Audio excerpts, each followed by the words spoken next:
محکم. ای پرنده مهاجر سفرت سلامت، اما به کجا میری عزیزم؟ قفس تموم دنیا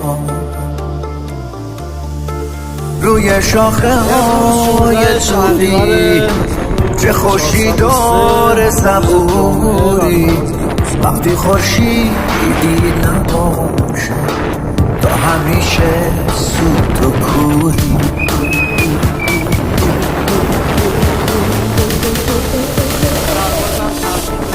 بگذره روزای عمرت توی جاده های خلوت، تا بخوای برگردی خونه تو میشی تو باغ پربرگ.